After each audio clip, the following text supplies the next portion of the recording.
All right, ladies and gentlemen, boys and girls, welcome back. It's Dave, the Real Music Observer, observing real music in real time for real people, just like you right there and just like me right here.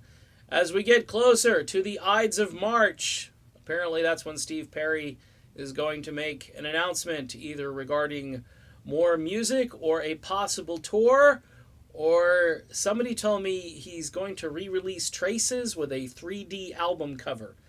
If that's what he's doing, a little anticlimactic, but here's what Steve Perry has done very well and very effectively. Steve Perry understands his current audience, his current fan base, better than a lot of bands that are still making music out there. Even Journey, to some degree, I think, struggles internally in their band trying to figure out who their audience is at times. And you would think, well, these are all the people that grew up listening to Journey music.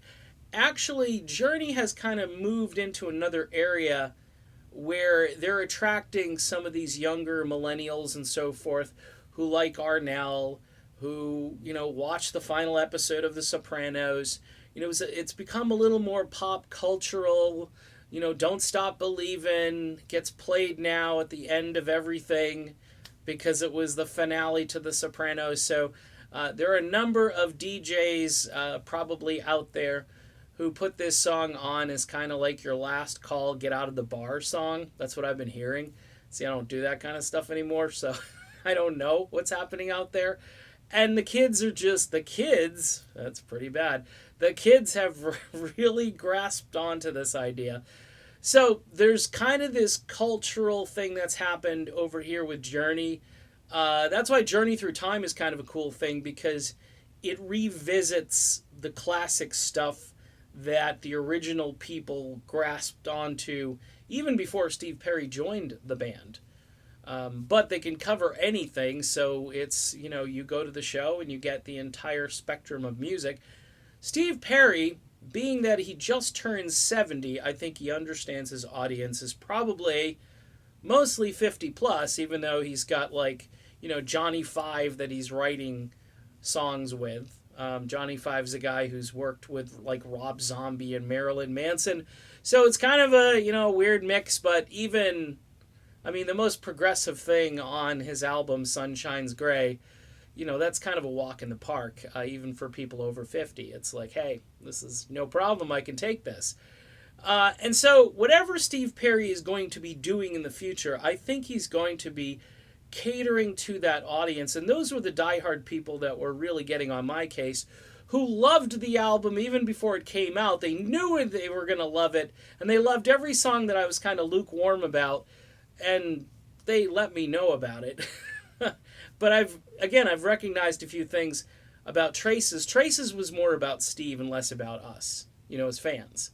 And I also realized that, hey, who am I to spoil a good time? If people are happy, be happy, enjoy the music. And I think I did say that in a number of videos.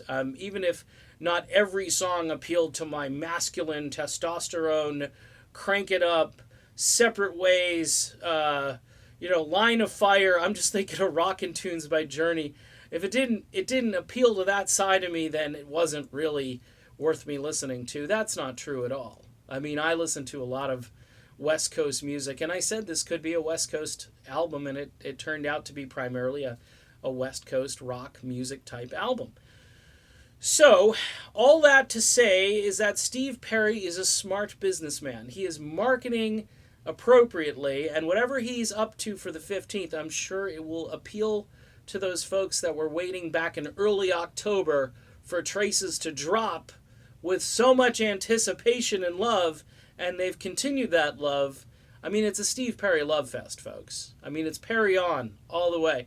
And good for all the people that love Steve Perry.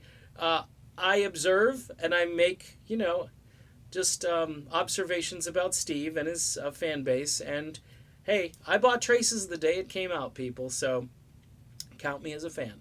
All right, done. Be back soon. See ya very soon.